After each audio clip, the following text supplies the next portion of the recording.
We were now on the hunt for the last dragon priest, but in order to gain access to that final chamber, we would have to become a student again. So we've made our way to the College of Winterhold so we could learn about the finer side of magic. We would do anything to have the power to finally destroy the Ebony Warrior. So we were welcomed by our admission specialist, Mirabelle. We were now officially a student of Hogwarts, and the first task of a student was to have a little tour around the college. We got shown where we'll be sleeping this semester, and it was actually quite cozy for being free 99. We learned that we'll be getting lessons from a guy named Tolfdir, and now it was time for our first day of class. So we joined in for our first lesson. I then assisted Tolfdir with a little class lesson. I gotta say that ward animation that's fire, look at that. I needed something more practical though. So I spoke to the teacher again. We now had to be a proper student and complete various lessons throughout the college. So for our first lesson, we went to the coast with Arniel. Here we needed to use magic to be able to breathe underwater, so we could dive deep enough to find this well-hidden chest, which had a crystal that we needed. Our lesson was complete, so we went back to Tolfdir, and there were still many more lessons to learn. So off we went. We ended up speaking to Faralda, which was our destruction expert. We had deep prowess in the arts of destruction though, so there was no need to learn anything from her. Off to the next instructor. We next met Finis, and then Sergius, Drevis, and then finally Colette. All of these beginning lessons were dealt with, and we were one step closer to getting to the Dragon Priest. So we talked to Tolfdir again, and he invited us on a little class field trip. So we made our way to Saarthal to help with the excavation efforts. So teacher took us inside these ruins to have a little tour. We came equipped with our candlelight spell to be a good student and light the way. So we took in the sights of these ruins, and then we were sent off to assist Arniel. So we headed on towards him. Arniel was busy though, so he sent me to wander around the northern chamber. That's when we saw a ring on the ground. I'll take that. We found an engraving and took the omelet off, and then we found ourselves trapped in this room. Damn. We told Tolfdir what happened, so we put on the amulet, and as we stood close to the wall, it started emanating. We then shot a fireball at this door to blast it open. Looks like we had no choice but to go forward, so we went forward and into a new chamber. Time was now frozen, and somebody came in to say hi. Somebody from the Sijic Order believed in me. Alright then. And then all of a sudden we were attacked by Draugr. What the hell? So we hit it from the back. These Draugr were nothing special. We had no choice but to keep moving forward, and moving forward meant more Draugr. It was time to get a little dirty, so we sliced these Draugr down, dodging and weaving their attacks until no one was standing. I like that. Tolfdir stayed put for now. We had to go even deeper, so we forged on ahead in these ruins, battling waves of the undead. We solved puzzles in order to unlock the way forward, and then Tolfdir finally popped up out of nowhere. Welcome back, teacher. And it was just in time. We stumbled upon some truly powerful magic, and we had the Draugr to take out. Nothing too bad to take out, but then we were left with this. Even Tolfdir had no idea what this was, so Tolfdir stood here for now. We sipped on some of that Dragonborn sauce, and then we went back to the college in order to give the Archmage the news. We told him what's what. Afterwards, we were questioned by Ancano. It seems he had a great interest in this orb. Afterwards, we headed to the local inn. We needed to restock up on some food and get some sleep, so we stocked up on some good eats, and then we got ourselves a night's stay. When we woke up, it was time to head back to the college. Afterwards, we hit up the library to see if we could learn anything about Saarthal. He used to have the book on the subject, but somebody had stolen some books, so it was time to find these stolen books. So we made our way over to Felglow Keep. There were some hostile mages in the area, and it was time to take these guys out. But they had monstrosities on their side too. Damn, what the hell was that? Whatever it was though, we took it down, as well as the rest of these mages too.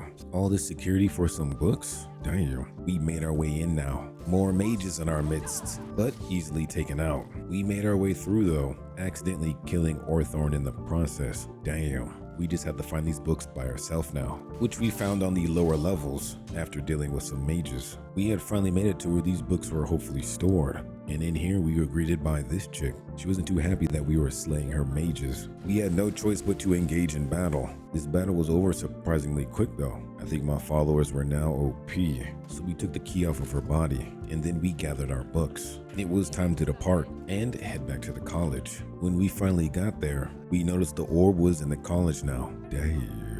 We spoke to the librarian and returned his books. We then went to Tolfdir to see what he had to say about the orb, and then Ancano came to interrupt us. we now had to follow Ancano somewhere. So like the good student we were, we obliged. We had to speak to another member of the Sijic order. They said the orb was dangerous, but they left the how up to me. We now had to find the Augur of Dunland, so we asked around the college until we found answers, and we found out that this man was under the college, so we made our way there. Through persistence, we were able to open up the door to see the Augur of Dunland. We learned that we needed to gather a few items if we were going to deal with the dangers of the Eye of Magnus. So we left the basement of the college. We needed to report to the Archmage, so we gave him the scoop. He pointed us in the direction of Mirabelle. She had even more information, so we gave her the scoop as well. She led us to a location called Mizulft. There was potential for the staff to be in these ruins, so we delved into the ruins to find this man writhing in pain. He died shortly after, so I may have borrowed his keys to unlock the door. So now we were in search of this all-powerful staff. We were back facing these dwarven robots, but we've had plenty of practice with these guys before, so we battled our way through these automatons. The Falmer even made an appearance as well. But we've had our many a battle with these people too. We had to take out one of these enchanted spheres again, which if you remember how we solved the last one, we had to do the same thing. These things are OP. But it did give us this smooth looking piece of armor. This was a Daedric cuirass, and it was still evasion. So we're still rocking that light armor setup. I like it. We had made it to the inner sanctum now, where we met the dude's friend of who just died. We told him the Falmer got to him. We decided to join sides for now. We both had similar interests, so we picked up one of the crystals from this dead Falmer and then gave it to our new friend. We met him at the top of this familiar looking altar. We placed the crystal into the mechanism, and then we once again had to figure out the right combos. So we clicked and we clacked. We had to use the power of fire and ice to get these things properly aligned, and after a bit of finagling, we finally solved the puzzle. We then got word that our staff might be in Labyrinthian, which was perfect. We were one step closer to the Dragon Priest now. Before we headed over to the ruins though, we needed to head back to the college to report back to the Archmage. And when we got there, something suspicious was happening. Ancano had locked himself in, and these mages were trying to bust themselves in. I told the Archmage where the staff was. We had to use our magic to bust through. We had to confront Ancano. The Archmage went towards him, and Ancano had encased himself even deeper. Damn, we needed to find the Archmage. We eventually found our Archmage dead outside. Damn, my man's dead. We then had to team up with Feralda. The town was being attacked. We had to protect these citizens of Winterhold, so we took care of the wisps, and then we raced back to go speak to Mirabelle. She then told us to get that staff at all costs. So off to Labyrinthian we go. We made it back to our old stomping grounds, and the door we were originally stuck behind would now open up, and like magic, that door opened right up. We were finally here. We now needed to find the staff and the Dragon Priest. We had ourselves a 2-for-1 special, and we rolled right into the trap. Holy moly, I forgot this place had a dragon in it, so I ran like crazy for a bit, knocking out the Draugr and skeletons first, but eventually now it was time to take on the dragon and try not to get hit by these damn fireballs. Damn, this fight was annoyingly long, but that dragon went down. Now I just had to conquer the Dragon Priest. This Dragon Priest was even more annoying. You basically had to stick nut to butt to him so he wouldn't blast you with his fireballs. So after some perseverance, we executed that Dragon Priest. Damn. Holy moly. I now know why this was the last Dragon Priest to conquer. Damn. We had to continue in deeper though. We still had that staff to find. So we went in to slay more Draugr. And then I realized we didn't even beat the Dragon Priest because the one we just took out didn't even have the mask. Damn. The real battle was just about to start.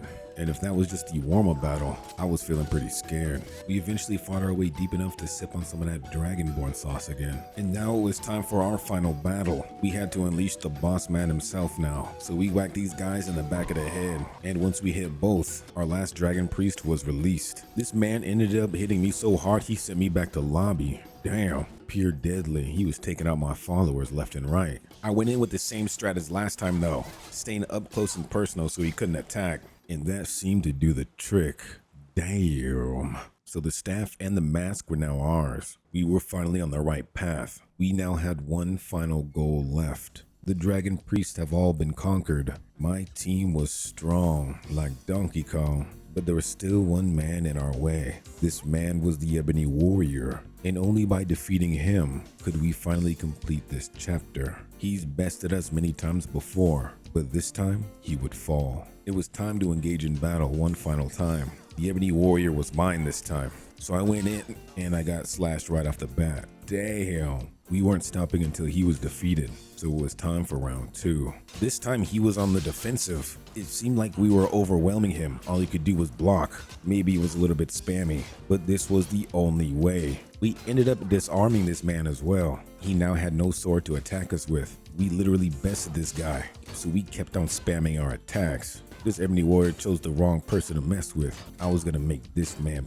pay. I don't know if it was Skyrim just being Skyrim, but this man refused to move. So I was laying in shot after shot, and whether by fluke or by skill, which I don't have, the Ebony Warrior was beat to death in the corner. I do love me some Skyrim bugs. We donned his armor in honor of this great warrior. We had ourselves a nice cozy abode now too. Damn, that's nice. This ends our humble story for now.